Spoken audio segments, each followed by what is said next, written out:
If you're looking for some new outdoor chairs, these are the perfect ones. They are a modern take on an Adirondack chair, and they're made with just a few 2x4s, 1x4s, and the best part is they're super fast to put together with only a few basic tools. Let's get building. Start by cutting the 2x4 pieces according to the plans. I'll put a link to the PDF plans in the description below. The front and back legs are cut with one end at a 10-degree angle. The underseat pieces are cut with one end at a 10-degree angle and the other at a 20-degree angle.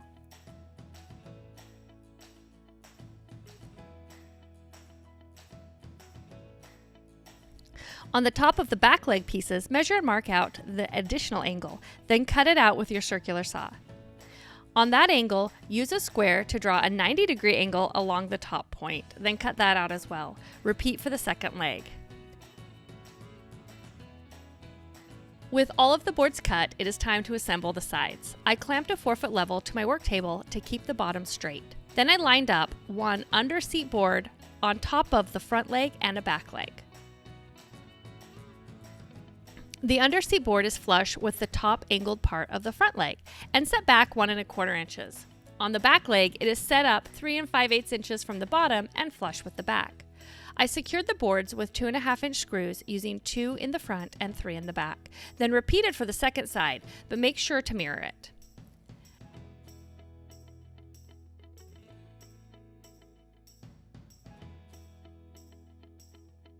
With both sides assembled, it was time to put them together. I started by attaching a 1x4 to the front so it was flush with the top of the legs.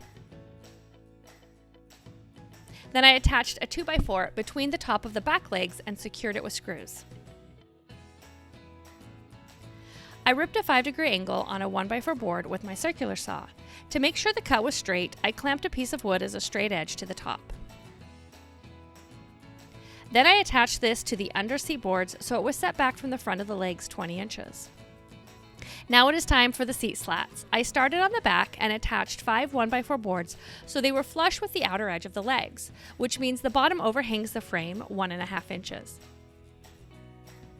I secured them to the back slat support piece and the back piece with 1 1/2-inch screws. I used self-tapping screws, but still had to be careful to minimize splitting on the wood. You can also pre-drill the holes so there's no splitting.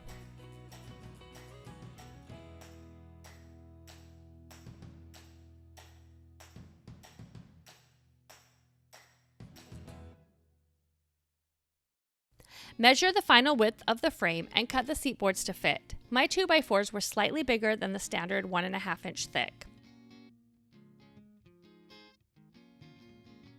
Then I attached the seat slat boards so the front one is flush with the side of the legs and overhangs the front a 1/4 inch.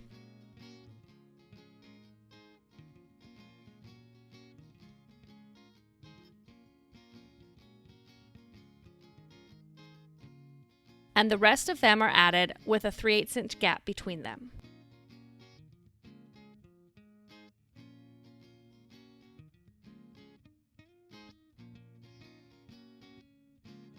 I gave the chair a quick sanding and sealed it with Cabot Australian timber oil in natural to seal them for the outdoor use.